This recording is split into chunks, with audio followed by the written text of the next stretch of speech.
अस्सलाम वालेकुम। अगर आपकी गाड़ी का डीज़ल लीक हो जाए या डीज़ल ख़त्म हो जाए तो आप वो कंफर्म समझ लें कि अगर गाड़ी स्टार्ट नहीं हो रही तो उसको वो एयर लॉक हो चुकी है।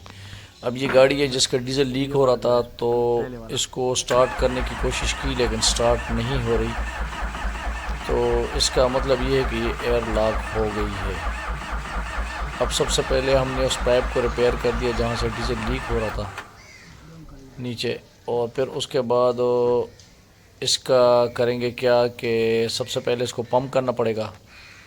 पंप करेंगे सही दबा के। पंप करने के बाद अगर इसके फ्यूल पंप में डीज़ल पहुंच गया और दरमियान में जो एयर था वो ब्रेक हो गया, ख़त्म हो गया, तो फिर तो स्टार्ट हो जाएगी। अगर फिर भी स्टार्ट नहीं होती तो उसके बाद जो आखिरी तकनीक है वो खेलेंगे इसके साथ और इंशाल्लाह 100% गाड़ी स्टार्ट हो जाएगी।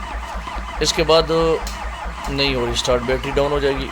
अच्छा, ये जो इंजेक्टर लगे होते हैं ये सारे आपने खोल लेने हैं। यहाँ से ये 4 पॉइंट लगे हुए हैं, 4 नो नट आपने लूज़ कर लेने हैं और 7 सलब दबा रहे हैं। जब सलब आप मारेंगे तो देखिए अभी जैसे फ्यूल आपको नज़र आ गया, इस तरह हर इंजेक्टर से फ्यूल नज़र आना चाहिए। जब नज़र निकलना शुरू हो जाए तो समझ ले कि उस इंजेक्टर में या उस पाइप में, उस लाइन में एयर ख़त्म हो गया। जब एयर ख़त्म हो जाता है तो उसके बाद इसको उसी तरह दोबारा टाइट कर लिया और फिर अभी दोबारा स्टार्ट करते।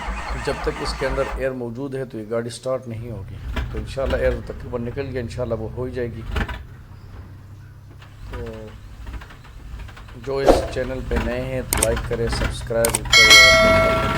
देखिए माशाल्लाह गाड़ी स्टार्ट हो गई। इसमें कोई ज़्यादा इशू नहीं होता, बस एयर आपने या तो फ्यूल पंप के ज़रिए इसको पंप में आना चाहिए तो डीजल, और अगर वहाँ नहीं आता तो फिर आपने दूसरा इसके साथ इंजेक्टर वाला नट खोल के वहाँ से आपने एयर निकलवा लेंगे, तो उसके बाद आपकी गाड़ी 100% स्टार्ट होगी।